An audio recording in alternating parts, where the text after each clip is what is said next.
ಗಳಿದ್ದಾವೆ. ಸೊ ಇದನ್ನು ನೋಡಿ ಏನು ಮಾಡಬೇಕಾಗ್ತದೆ, ಸ್ಟಾರ್ಟ್ ಮಾಡಲೇಬೇಕಾಗ್ತದೆ. ಭಾಳಷ್ಟು ಚೇಂಜ್ ಆಯಿತು. ಚೇಂಜ್ ಆದ ಲಾಸ್ಟಿಗೆ ಇಲ್ಲಿ ಬಂದು ನಿಂತಿತ್ತು. ಫಸ್ಟ್ ಕ್ವಶನ್ ಇತ್ತು, LBA ಪ್ರಶ್ನಕೋಟಿಯನ್ನು ಎಲ್ಲಿಂದ ಡೌನ್ಲೋಡ್ ಮಾಡಬೇಕು? ಎಲ್ಲರಿಗೂ ಗೊತ್ತಿದೆ, DSCRT.kr.in ಸೇವೆ ಮತ್ತು ಯೋಜನೆ ಇದೆ. ಅದರಲ್ಲೇ ಏನು ಮಾಡಿದ್ದಾರೆ, ಪಾಠ ಆಧಾರಿತ ಮೌಲ್ಯಾಂಕನ ಸಾಮಗ್ರಿ ಇಟ್ಟಿದ್ದಾರೆ, ಅಲ್ಲಿಂದ ಡೌನ್ಲೋಡ್ ಮಾಡ್ಬೋದು. ಎರಡನೇ ಪ್ರಶ್ನೆ, ಈಗಾಗಲೇ ಮುಗಿದಿರೋ ಪಾಠಗಳಿಗೆ LBA ಅಂಕಗಳನ್ನು SATSನಲ್ಲಿ ದಾಖಲಿಸಬೇಕೆ? ಹೌದು. ನೀವು ಎಷ್ಟು ಮಾಡಿದ್ದೀರಿ ಅಷ್ಟೆಲ್ಲ ಮಾಡ್ಕೊಂಡು ಎಷ್ಟು ಮಾರ್ಕ್ಸ್ ಮಾಡ್ಕೊಂಡ್ರಿ, ಬಟ್ 20 ಮಾರ್ಕ್ಸಿಗೆ ಏನು ಮಾಡಿ ಅಂತಂದ್ರೆ ಅದನ್ನು ಕನ್ವರ್ಟ್ ಮಾಡಿಕೊಂಡು ಅದನ್ನು ದಾಖಲಿಸಿ. ಮೂರನೇದು, ತೃತೀಯ ಭಾಷೆಗೆ LBA ಸಿದ್ಧಪಡಿಸಲಾಗಿದೆ. ಹೌದು, ಮಾಡಿದ್ದಾರೆ.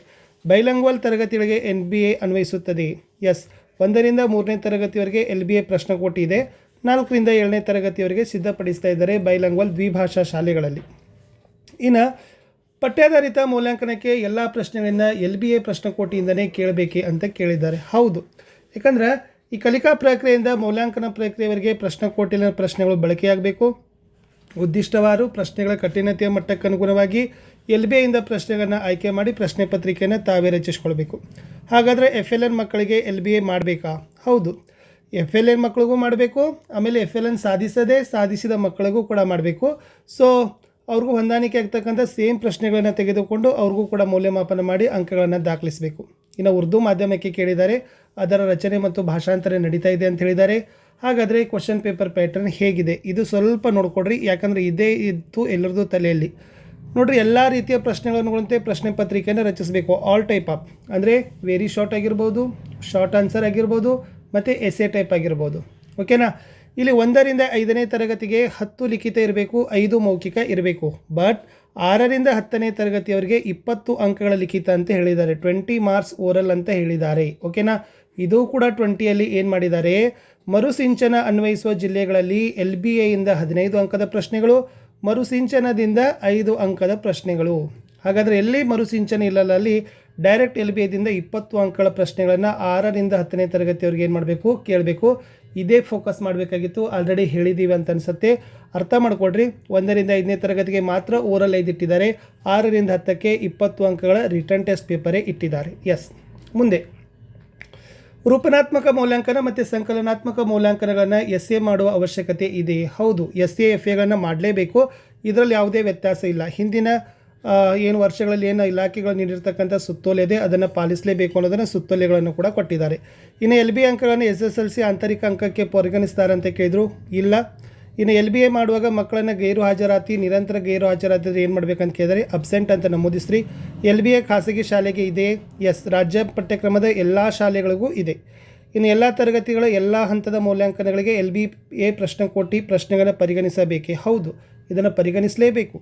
ನೆಕ್ಸ್ಟ್, LBA ಮತ್ತು ಲೆಸನ್ ಪ್ಲ್ಯಾನ್ SATSನಲ್ಲಿ ದಾಖಲಿಸುವುದು ಶಿಕ್ಷಕರಿಗೆ ಹೊರೆಯಲ್ಲವೇ? ಆಲ್ರೆಡಿ ಏನು ಮಾಡಿದ್ದಾರೆ, ಲೆಸನ್ ಪ್ಲ್ಯಾನು ಹಾಕಬೇಕು, ಆಮೇಲೆ ಡಾಟಾ ಎಂಟ್ರಿಗಳು ಕೂಡ ಮಾಡಬೇಕು. ಇದು ಟೀಚರ್ ಫ್ರೆಂಡ್ಲಿ ಇದೆ ಅಂತಲೇ ಅವರು ಏನು ಮಾಡಿದ್ದಾರೆ, ಹೇಳಿದ್ದಾರೆ.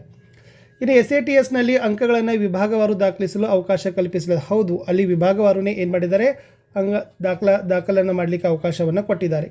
ಸೊ ಇನ್ನೂ ಒಂದು ಪ್ರಶ್ನೆ ಇತ್ತು, ಪಾಠಾಧಾರಿತ ಮೌಲ್ಯಾಂಕನವನ್ನು 25 ಅಂಕಗಳ ಬದಲಿಗೆ 20 ಲಿಖಿತ, 10 ಮೌಖಿಕ ಈ ಥರನಾಗಿ ಹೊಂದಾಣಿಕೆ ಮಾಡಲು ಅವಕಾಶವಿದೆ ಅಂತ ಕೇಳಿದ್ದಾರೆ.